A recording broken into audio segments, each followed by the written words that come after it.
P S L کی 8ویں team Multan سلطان کی دوبارہ فروخت سے پاکستان کرکٹ بورڈ کے خزانے میں 2 ارب روپے سے زائد رقم آنے کا روشن امکان پیدا ہو گیا ہے۔ اس حوالے سے نہ صرف ملکی بلکہ غیر ملکی سرمایہ کاروں نے بھی نیلامی سے قبل غیر معمولی دلچسپی ظاہر کی ہے۔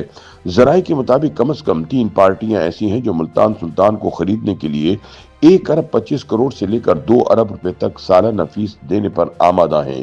دوسری جانب سابق مالک علی ترین نے بھی ٹیم واپس خریدنے کے عزم کا اظہار کیا ہے۔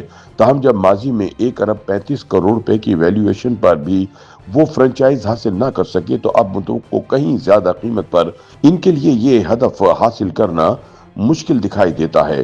گزشتہ ماہ پی ایس ایل کی 2 نئی ٹیموں کی فروخت نے فرنچائز مارکیٹ کی سمت ہی بدل کر رکھ دی ہے۔ حیدرآباد کی ٹیم 1 ارب 75 کروڑ جبکہ سیالکوٹ کی ٹیم 1 ارب 85 کروڑ روپے سالانہ فیس پر فروخت ہوئی، جس کے بعد ملتان سلطان کی متوقع قیمت 2 ارب روپے یا اس سے بھی زائد جا پہنچی ہے۔ ٹیم ملتان سلطان کی بولی ممکنہ طور پر فروری کے دوسرے ہفتے میں لاہور میں منعقد ہوگی، جس کے فوری بعد ٹورنامنٹ شروع ہو جانا ہے، لہٰذا اس مرتبہ یہ فرنچائز نئے مالکان کے ساتھ میدان میں اترے گی۔ ذرائع کا کہنا ہے کہ اس مرتبہ بھی ملتان سلطان کو خریدنے کے لیے ملک کے ساتھ ساتھ غیر ملکی خریدار بھی میدان میں آ چکے ہیں۔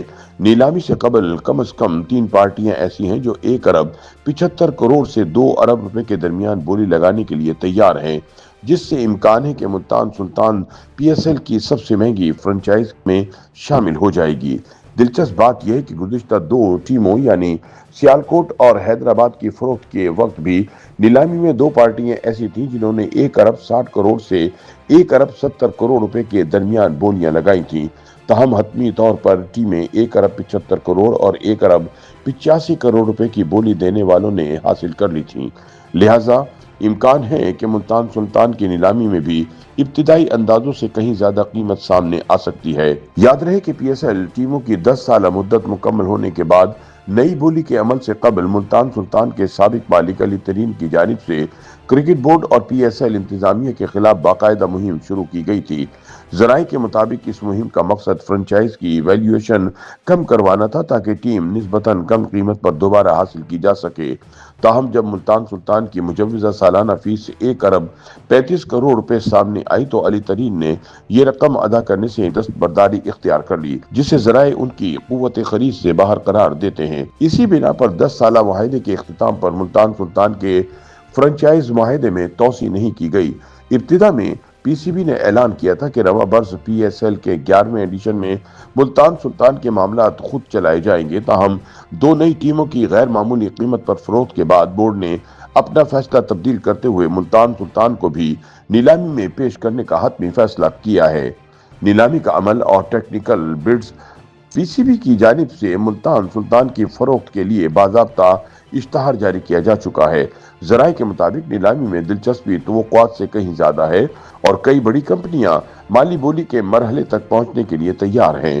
ملتان سلطان کے سابق مالکان نے 2 نئی ٹیموں کی بڈنگ میں بھی حصہ لیا۔ پی سی بی نے ان سے واجبات فوری طور پر جمع کرانے کا مطالبہ کیا، بصورت دیگر ڈسکوالیفائی کرنے کا عندیہ دیا گیا، جس پر انہوں نے فوری طور پر رقم ادا کر دی۔